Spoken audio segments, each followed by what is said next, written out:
Nasib buruk PKS, gagal koalisi, telak dipermalukan di MK, ambyar, ditulis oleh Nina Nur dari siwar.com. Sebelum kita lanjut, jangan lupa subscribe dan nyalakan loncengnya agar Anda menjadi yang pertama mendapatkan informasi dari jurnal terupdate. 2 tahun menjelang pemilu 2024, sebagian partai politik sudah disibukkan dengan kegiatan mencari teman koalisi. Hampir semua partai perlu berkoalisi agar dapat mengusung capres ya. Untuk memenuhi persyaratan presidential threshold 20% jumlah kursi di DPR. Partai-partai yang tidak tergabung dalam koalisi pemerintahan yang punya kursi di DPR ya, hanya tinggal Demokrat dan PKS. Karena PAN kan sudah masuk dalam pemerintahan Presiden Jokowi, walaupun bergabung, Demokrat dan PKS masih belum dapat memenuhi PT 20%. Mereka masih memerlukan satu teman koalisi lagi. Oleh sebab itu terlihat di berbagai media, baik Demokrat maupun PKS sama-sama melakukan PDKT dengan partai lain. Dalam perjalanan mencari teman koalisi, PKS kemudian bertemu dengan PKB. Pada awal Juni lalu, PKB menggulirkan wacana koalisi dengan PKS. Koalisi ini diberi nama yang unik untuk menarik perhatian publik, yaitu Koalisi Semut Merah. Tentunya dengan syarat khas PKB ya, yaitu Ketum PKB Muhaimin Iskandar atau Caimin yang menjadi Capres 2024. Entah dengan persetujuan PKS atau tidak. Kemudian PKB memasang poster Capres atau Cawapres yang bakal diusung oleh Koalisi Semut Merah. Bukan dengan kader PKS, melainkan pasangan Caimin dan Anies Baswedan. Nah, koalisi PKS dan PKB belum bisa mengusung Capres karena masih kurang dari 20%. Memang koalisi Semut Merah masih terbatas sebagai wacana yang dipakai kedua parpol untuk menarik perhatian parpol lain. Belum fix dan solid ya. Salah satu partai yang sepertinya tertarik untuk bergabung, ya siapa lagi kalau bukan Demokrat.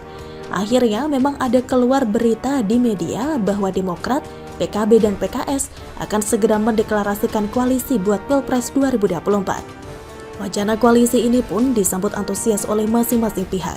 PKB menyebut bahwa jika Demokrat bergabung, maka koalisi Semut Merah akan menjadi koalisi Naga Merah. Bahkan sudah pula muncul analisa politik soal potensi pilihan capres yang bakal mereka usung. Disebut 3 nama dari masing-masing partai, yakni AHY, Caimin, dan Salim Segaf. AHY disebut memiliki elektabilitas tertinggi.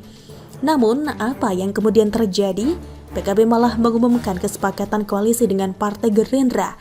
PKB bahkan sudah memikirkan nama buat koalisi baru ini, yakni Koalisi Kebangkitan Indonesia Raya atau KIR. Menurut petinggi PKB, mereka akan langsung tancap gas buat persiapan Pilpres 2024. Secara koalisi, PKB dan Gerindra sudah melebihi angka 20% kan? PKB mempersilahkan partai lain untuk bergabung. Pada pertengahan Agustus mendatang akan ada pematangan deklarasi koalisi antara PKB dan Gerindra, yang artinya koalisi ini digarap secara sangat serius, bukan sekedar lempar wacana seperti koalisi Semut Merah. Nah, PKB dan Gerindra mengumumkan kesepakatan koalisi pada pertengahan Juni lalu. Sebulan lebih kemudian, PKS akhirnya menyerah. Mungkin ada langkah-langkah pendekatan di balik layar ya, yang tidak diungkap ke publik. Seperti PKS tidak akan bergabung dengan koalisi PKB dan Gerindra, atau mungkin PKS ditolak, sehingga mati langkah. Yang pasti, hari Jumat kemarin, 29 Juli, akhirnya PKS mengakui bahwa koalisi Semut Merah telah batal. Gagal deh, menggolkan satu kerjaan menjelang Pilpres 2024. PKS pun harus berusaha lagi.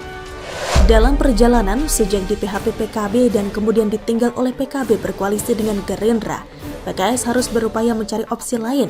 Selain mengadakan koalisi, yakni mengajukan gugatan uji materi atau judicial review terkait presidential threshold 20% ke Mahkamah Konstitusi atau MK. Biasanya pihak yang menggugat PT 20% ini mengajukan PT 0% ke MK. Namun beda dengan PKS.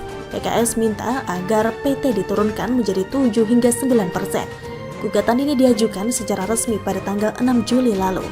Kepada media, PKS menyatakan bahwa gugatan itu punya 3 maksud. Pertama, merupakan aspirasi masyarakat. Ah, masa sih?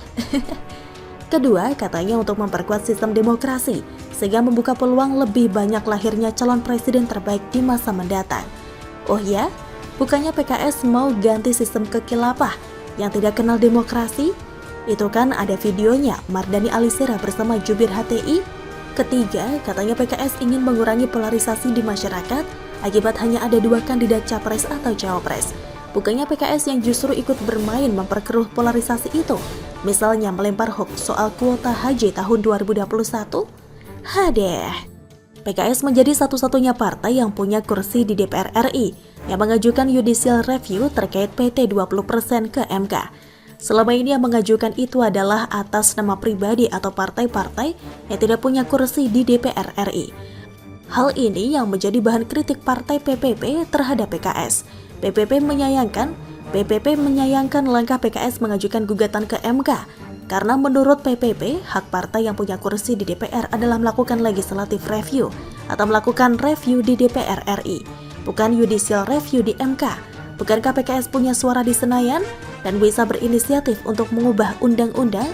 Sementara itu Gerindra juga mempertanyakan logika gugatan PKS itu. Karena PKS kan terlibat dalam pembahasan undang-undang terkait dan memiliki kewenangan terkait di DPR. Gerindra pun meyakini bahwa gugatan PKS itu bakal ditolak MK sesuai dengan pengalaman sebelumnya. Ini yang ngomong Wakil Ketua Umum Partai Gerindra yang juga seorang ahli hukum, Habibur Rahman ya. Seorang praktisi hukum lainnya, Ahmad Irawan, juga punya prediksi serupa bahwa MK akan menolak gugatan PKS itu. Salah satu alasannya ya karena PKS sendiri telah ikut dalam proses pembentukan undang-undang di DPR. Nah, kritik dan saran dari PPP dan Gerindra ini tidak menyebabkan PKS mundur, malah terus maju. Dan terbukti bahwa apa yang telah diomongin sama PPP dan Gerindra itu nggak salah ya. Dalam sidang perdana yang digelar secara online pada hari Selasa minggu lalu, 26 Juli, Hakim MK sudah menyentuh PKS, mempertanyakan alasan kuat PKS mengajukan gugatan terhadap aturan PT 20% dalam Undang-Undang Nomor 7 Tahun 2017 tentang Pemilu. Padahal PKS sendiri merupakan salah satu partai yang ikut membahas undang-undang tersebut. Kemudian PKS juga menjadi partai yang ikut pemilu dengan menggunakan undang-undang tersebut. Jadi masalahnya di mana? Kira-kira begini ya kalau disederhanakan, kamu yang bikin aturannya dan kamu sudah mengikuti pemilu berdasarkan aturan itu. Terus masalahnya apa? Kok kamu bisa-bisa minta aturan itu dibatalkan oleh MK? Kan kamu sendiri bisa mengusahakan perubahan aturan itu di tempat kamu bekerja. Apa nggak malu itu PKS? Kemudian Hakim MK lainnya menjelaskan panjang lebar kepada PKS soal angka persentase yang diajukan oleh PKS. PKS mengajukan perubahan PT dari 20% menjadi 7 hingga 9%. Menurut Hakim MK, soal angka itu lebih tepat diajukan ke legislative review. Nah, benar kan apa Gerindra? Kenapa Hakim MK kemudian memberikan gambaran? Misalnya MK menyetujui pengajuan angka 7-9% dari PKS. Lalu di kemudian hari ada lagi partai seperti PKS mengajukan angka lain, misalnya 25% sampai 40%. Ya MK kemudian juga harus bisa mengubah angka itu. Sekali MK ikut menentukan angka itu, maka kalau ada gugatan serupa yang rasional, maka akan diubah lagi di MK. Oleh sebab itu, besaran angka tersebut bukan merupakan kewenangan MK, tapi jadi kewenangan pembuat undang-undang, lebih tepat dibahas di badan legislatif, agar semua kepentingan di DPR itu bisa terwakili. Karena itu MK meminta PKS untuk menguatkan argumen hukumnya. Artinya, dikembalikan lagi ke PKS. PKS gak bisa mengajukan gugatan hanya berdasarkan alasan buat memperbaiki kondisi bangsa yang terpecah belah dalam dua pilpres, 2014 dan 2019. Buktinya apa coba? Sejauh ini, bangsa ini sudah bisa melalui masa buruk pandemi dengan baik, di bawah kepemimpinan Presiden Jokowi. TNI dan Polri solid, bersama-sama dengan rakyat, bersama-sama berjuang melewati pandemi. Keberhasilan ini ada ukurannya dan diakui oleh dunia. Indonesia sudah lepas dari resesi ekonomi dan jauh dari ancaman kebangkrutan, seperti yang melanda banyak negara lain. Ekonomi sudah mulai bergerak, yang mudik bawa rezeki banyak. Yang bikin ribut justru mereka yang satu kubu dengan PKS kan, yang suka bermain dengan politik identitas, suka berdemo, menuduhkan kriminalisasi ulama dan Islamofobia, tapi gak terima disebut radikal. Kalau dikembalikan ke PKS, timbul dugaan, jangan-jangan gugatan ke MK itu sekedar cara lain, karena PKS makin kepepet dan terancam tidak punya teman koalisi. Ya kan? Itu sih buah dari apa yang sudah ditanam selama ini. Cari saja cermin, tanya ke cermin, siapa yang paling buruk se-Indonesia? Selalu dari kura-kura. Bagaimana menurut Anda?